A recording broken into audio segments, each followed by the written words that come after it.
ওদের চক্রান্ত হলো রাস্তার এক পাশে যদি দেখো মোল্লা ওমর বক্তব্য দিচ্ছে, তাহলে রাস্তার অপর প্রান্তে তার বিরুদ্ধে মোল্লা বরডলিকে তৈরি করে দাও।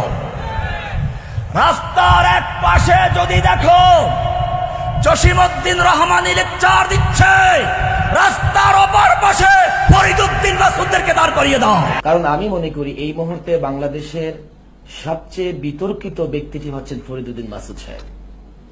এবং ইতিপূর্বে তসলিমা নাসরিন যেমনি ভাবে বিতর্কের সর্বোচ্চ আসনটি লাভ করেছেন, বর্তমানে ফরিদউদ্দিন মাসুদ সাহেব বিতর্কের সর্বোচ্চ সেই আসনটি অর্থাৎ তসলিমা নাসরিনের জায়গায় রিপ্লেসড হয়েছেন।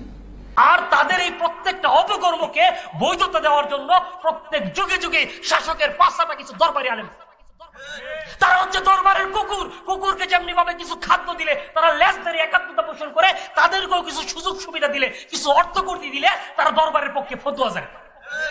অথচ আপনি দেখতে পাবেন মুসলিমদের ঐক্যবদ্ধ করার ক্ষেত্রে তাদের কোনো কর্মকাণ্ড থাকে না। তাদের হুঙ্কার, তাদের গর্জন কখনোই কোনো নাস্তিকের বিরুদ্ধে, জালেমের বিরুদ্ধে, তাগুতের বিরুদ্ধে হয় না। তাদের হুঙ্কার, তাদের গর্জন হয় তার মতের সাথে না মিলা অন্য কোনো আলেমের বিরুদ্ধে। তাই দরবারে আলেম তুমি সাবধান হও, তুমি আল্লাহকে ভয় করো। আর এই দরবারের ফাঁচেটে রাজপ্রাসাদে থাকার চেয়ে হক কথা বলে ঘুরে ঘুরে থাকা উত্তম। তাগুতের একাত্মতা পোষণ করে পোলাও কুরমা খাওয়ার চেয়ে লা ইলাহা ইল্লাল্লাহ বলে ক্ষুধার্ত থাকা উত্তম। জালেম অত্যাচারীর পক্ষে যদি নতুন নতুন ফতোয়া প্রচলন করা লাগে, তাহলে তোমার জন্য জমিনের উপর থাকার চেয়ে জমিনের নিচে চলে যাও, অনেক অনেক বেশি উত্তম।